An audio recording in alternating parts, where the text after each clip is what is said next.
Hello everyone, myself R.Bharani, Head and Assistant Professor, Department of Psychology, Theivanai College for Women, Autonomous Villupuram. Today we are going to see about operant conditioning. Operant conditioning is a fundamental concept in psychology that helps to understand how behavior are learned and modified through consequences. It was developed by B.F. Skinner, renowned psychologist, and it is often referred to Skinnerian or instrumental conditioning. Today we will explore the principles of operant conditioning, its components, and it is a real world application. Operant conditioning involves a modification of behavior through a system of reward and punishment, unlike the classical conditioning which focus on involuntary responses to stimuli. Operating conditioning deals with voluntary behaviors. The key concept of conditioning include reinforcement, punishment, and shaping.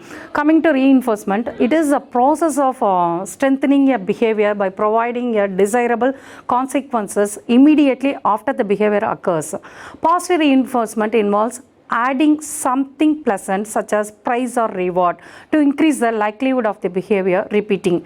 Negative reinforcement involves removing something unpleasant like a nagging alarm to strengthen the behavior. Coming to punishment, punishment is a process of weakening a behavior by introducing aversive consequences when the behavior occurs.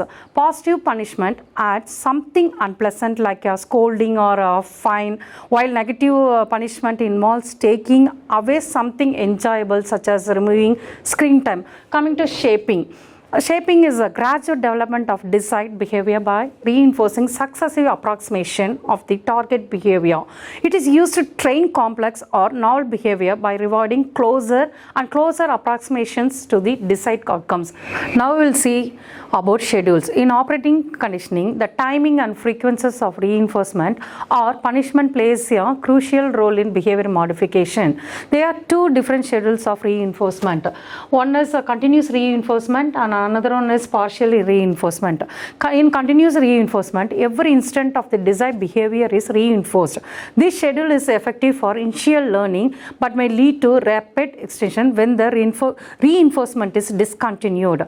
Next one is partial reinforcement. Partial reinforcement is, unlike continuous reinforcement, is only reinforced at the certain interval or ratio of time instead of reinforcing the behavior every single time. Next we will see about world application of operant conditioning. Operant conditioning has numerous real world application in education, parenting, business, and therapy.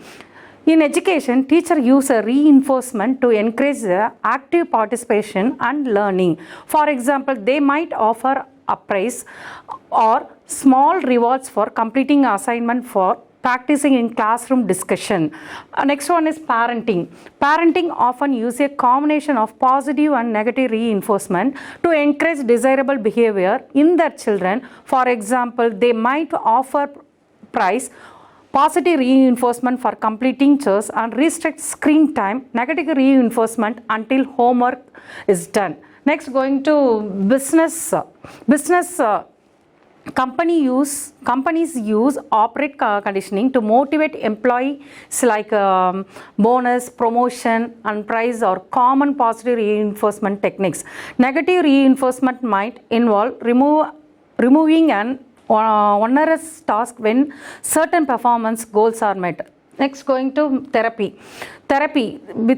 Behavioral therapy, a form of psychotherapy, is based on operant conditioning principles. It is used to treat a wide range of psychological disorders like including phobias, anxiety, and addiction. The therapist works with clients to modify a maladaptive behavior using reinforcement and punishment strategies. Coming to ethical considerations, operant conditioning is not without its criticism. Some argue that it is oversimplifies the complexity of human behavior and neglects internal cognitive process. Additionally, the use of punishment can raise ethical concern if it is not administered carefully and sensitively.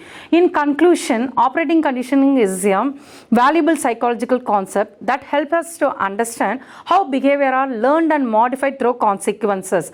By using reinforcement and punishment effectively, we can shape behavior in various contexts, from education and parenting to business and therapy. Understanding its a principle and ethical consideration is essential for promoting a positive, ethical and effective behavior modification. Thank you. உலகத்தரமான கல்லூரி உங்கள் ஊரில் Deivanai Ammal college for women autonomous Villupuram. உங்கள் எதிர்காலம் உங்கள் கையில்.